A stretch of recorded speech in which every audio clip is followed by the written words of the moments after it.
नमस्कार साथियों, स्वागत है आप सबका आज के इस पावन वीडियो में। आज हम भगवान विष्णु के वराह अवतार और उनकी माता पृथ्वी के साथ विवाह की दिव्य कथा को आगे बढ़ाएंगे।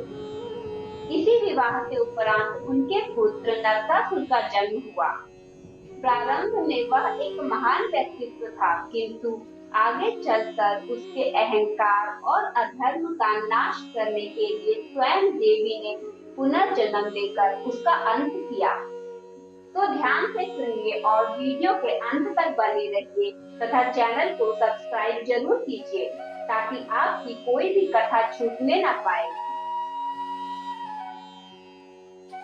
भगवत प्राप्ति मार्ग प्रस्तुत करते हैं। भगवान विष्णु के वराह अवतार की भूमि देवी के साथ विवाह और उनके पुत्र नरकासुर की अद्भुत कथा। प्राचीन काल में भगवान विष्णु ने वराह का रूप धारण किया और उन्होंने समुद्र के गर्भ से भूदेवी को उठाकर उन्हें उनके स्थान पर प्रतिष्ठित किया। देवी ने भाव विभोर होकर भगवान को अपने रक्षक और जीवन दाता के रूप में प्रणाम किया और उनके समक्ष विवाह का प्रस्ताव रखा। चारों ओर से देवताओं ने पुष्प वर्षा कर इस अद्भुत दृश्य का स्वागत किया। ऋषियों ने मंगल मंत्रों का उच्चारण किया। भगवान वराह ने पृथ्वी देवी का हाथ थामकर उन्हें वचन दिया कि वे सदा उनके साथ रहेंगे। पृथ्वी देवी ने लज्जा और आनंद से अपना जीवन भगवान को अर्पित किया। पूरा विवाह मंडप दिव्य प्रकाश से जगमगाने लगा। देवताओं ने आशीर्वाद देते हुए कहा, यह मिलन संपूर्ण सृष्टि के कल्याण का आधार बने। पृथ्वी देवी और वराह अवतार दोनों ने एक दूसरे को जयमाला पहनाकर विवाह संस्कार को पूर्ण किया। स्वर्ग लोक से गंधर्व और अप्सराएं गान व नृत्य करने लगे और ऋषियों ने भी मंगल मंत्रों का उच्चारण किया। इस दिव्य मिलन से पृथ्वी देवी और वराह भगवान के पुत्र के रूप में नरकासुर का जन्म हुआ। जन्म से ही उसमें अपार शक्ति, पराक्रम और तेज समाहित था। वह बचपन से ही अत्यंत बुद्धिमान और तेजस्वी था। अपने पिता से उसने अनेक विद्याओं का अध्ययन किया।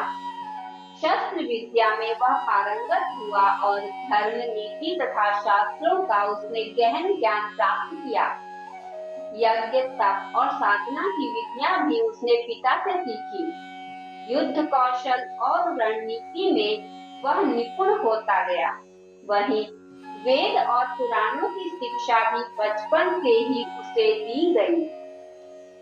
भगवान वराह ने उसे बल और पराक्रम का महत्व समझाया तथा आध्यात्म और भक्ति के मूल सिद्धांतों से भी उसे अवगत कराया।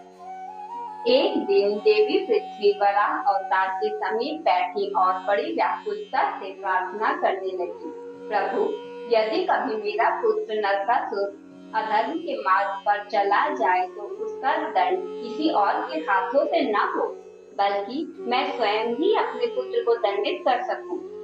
पहले तो भगवान देवी का यह आग्रह सुनकर मौन रहे और उन्होंने तत्काल कोई स्वीकृति नहीं दी, परंतु देवी के बार बार आग्रह करने पर भगवान ने उनकी प्रार्थना स्वीकार करके उनको यह वरदान दिया।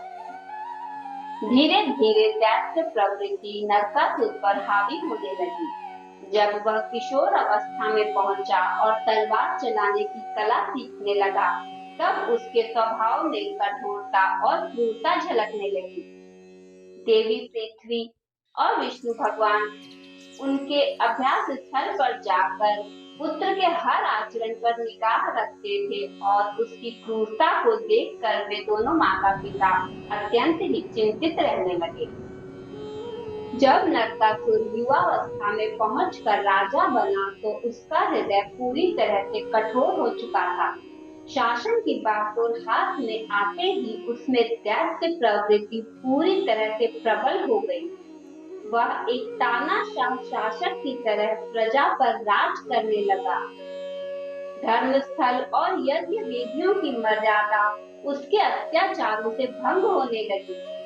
स्त्रियों के प्रति उसका दृष्टिकोण अत्यंत ही अपमानजनक और क्रूर हो गया। उसकी सेना गांव-गांव घूमकर साधारण जनता को परेशान करने लगी। निर्दोष किसानों से कर वसूले जाते और न देने पर उन्हें अत्यधिक सताया जाता। अनेक छोटे-छोटे राज्यों पर उसकी सेना ने आक्रमण किया और राजाओं को हराकर उनके महलों को लूट लिया तथा उनकी रानियों और राजकुमारियों को बलपूर्वक अपने अधीन कर लिया। यह अत्याचार सुनकर दसों दिशाओं में भय का वातावरण फैल गया। साधु संत और ऋषि मुनि भी उसके क्रोध से कांपने लगे। किसी को भी यज्ञ करने या तपस्या करने की स्वतंत्रता नहीं रही।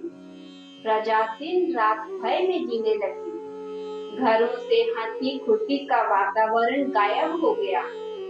हर गली और हर नगर में नरकासुर का आतंक ही छाया रहता था। न कोई धर्म सुरक्षित था और न ही कोई मर्यादा बची थी। यहाँ तक कि देवियों और स्त्रियों की गरिमा भी अपमानित होने लगी। उसने राजाओं को पराजित किया, साम्राज्य जीते और धीरे धीरे उसका अहंकार उसे देवलोक तक ले आया। उसने ऋषियों को सताया, स्वर्ग की अप्सराओं का हरण किया और अंततः 16,000 कन्याओं को कारागार में बंदी बना लिया। उसका अत्याचार दसों दिशाओं में फैल गया। जनता ने मन ही मन में प्रार्थना शुरू कर दी कि कोई देव शक्ति आकर उन्हें इस अत्याचार से मुक्त करे। नरकासुर का अहंकार दिन प्रतिदिन बढ़ता ही जा रहा था। वह स्वयं को अजेय और सर्वशक्तिमान मानने लगा। शक्ति और साम्राज्य के मद में उसे न तो धर्म याद रहा और न ही माता पिता की सीख। हर ओर उसका अन्याय और अत्याचार लोगों की आह भरने का कारण बन गया। ब्राह्मणों और देवताओं ने एकत्र होकर भगवान विष्णु का आवाहन किया। उनकी प्रार्थना सुनकर भगवान विष्णु प्रकट हुए और बोले, यह अधर्म अब और सहन नहीं होगा। मैं स्वयं कृष्ण के रूप में अवतार लूंगा और मेरी अर्धांगिनी भूमि देवी सत्यभामा के रूप में प्रकट होंगी। देवताओं ने हर्ष और आशा के साथ भगवान की स्तुति की, क्योंकि अब अधर्म का अंत निश्चित था। श्री कृष्ण ने अपने दिव्य धनुष से नरकासुर पर तीव्र बाण चलाया, परंतु नरकासुर के स्वर्ण कवच के कारण बाण का कोई असर उस पर नहीं हुआ। वह हंसते हुए युद्ध भूमि में और भी उग्र हो उठा। तब भगवान ने सत्यभामा की ओर देखकर कहा, देवी, यह समय है जब आपको अपने पुत्र के अहंकार को तोड़ना है। सत्यभामा ने अपने धनुष पर बाण चढ़ाया और भगवान की आज्ञा से उसे नरकासुर पर छोड़ा। बाण सीधा जाकर नरकासुर के स्वर्ण कवच पर लगा और उसी क्षण उसका कवच चूर चूर होकर टूट गया। कवच टूटते ही नरकासुर का बल क्षीण हो गया। तब भगवान श्री कृष्ण ने अपना दिव्य अस्त्र चलाया और नरकासुर पर प्रहार किया। शक्ति ऊपर से मंडराने लगी। नरकासुर ने आकाश की ओर देखा और कांपते हुए घुटनों के बल भूमि पर गिर पड़ा। उसने सत्यभामा को देखा और पहचान लिया कि यह तो उसकी माँ ही है। विनम्र स्वर में उसने कहा, माता, अब मेरा अंत समीप है, परंतु मेरी मृत्यु को शोक के रूप में न मनाया जाए। मेरी मृत्यु का दिन उत्सव बने और जो आगे चलकर नरक चतुर्दशी के रूप में मनाया जाए। इतना कहकर उसने अपना शीश झुका दिया और उसी क्षण भगवान की शक्ति ने उसे भेद डाला। नरकासुर का अंत हुआ और धर्म की विजय का उद्घोष पूरे आकाश में गूंज उठा। जब भगवान श्री कृष्ण ने युद्ध भूमि में नरकासुर का वध किया तो समस्त लोकों में हर्ष की लहर दौड़ गई। उसी क्षण आकाश से देवताओं ने पुष्प वर्षा प्रारंभ कर दी, मानो स्वयं स्वर्ग श्री कृष्ण के इस विजय उत्सव में सम्मिलित हो गया हो। नरकासुर द्वारा बंदी बनाई गई 16,000 स्त्रियां, जो वर्षों से अपमान और भय की जीवन यात्रा झेल रही थी, अब वे मुक्त होकर श्री कृष्ण के चरणों में आकर गिर पड़ी। उनके नेत्र अश्रुपूर्ण थे और हृदय में एक ही प्रश्न गूंज रहा था, हे प्रभु, अब हम कहाँ जाएं? क्या समाज कभी हमें स्वीकार करेगा? क्या हमारे जीवन में फिर से सम्मान लौट सकेगा? भगवान श्री कृष्ण, जो करुणा और दया के सागर हैं, उन सभी की पीड़ा को गहराई से समझ गए। उन्होंने उन स्त्रियों को केवल सांत्वना ही नहीं दी, बल्कि उनका हाथ थामकर उनके जीवन को नई दिशा दी। श्री कृष्ण ने सबके साथ विवाह करके यह संदेश दिया कि प्रत्येक नारी को समाज में सम्मान और गरिमा मिलनी चाहिए। उन्होंने यह दिखाया कि कोई भी स्त्री अपमान की वस्तु नहीं है, बल्कि आदर और पूजन की पात्र है। इस दिव्य विवाह का दृश्य इतना भव्य था कि मानो स्वर्ग और पृथ्वी का मिलन हो रहा हो। सभी देवगण उल्लसित होकर इस अद्वितीय प्रसंग के साक्षी बने। आकाश से पुष्पों की वर्षा लगातार होती रही और हर फूल मानो श्री कृष्ण के इस अद्वितीय कार्य को प्रमाणित कर रहा हो। 16,000 स्त्रियां, जो पहले निराशा और वेदना का जीवन जी रही थी, अब श्री कृष्ण की पत्नियों के रूप में सम्मान और गरिमा के साथ पुनः ही प्रतिष्ठित हो गईं। यह विवाह केवल एक सांसारिक बंधन नहीं था, बल्कि एक दिव्य संदेश था कि धर्म का वास्तविक अर्थ करुणा, न्याय और सम्मान है।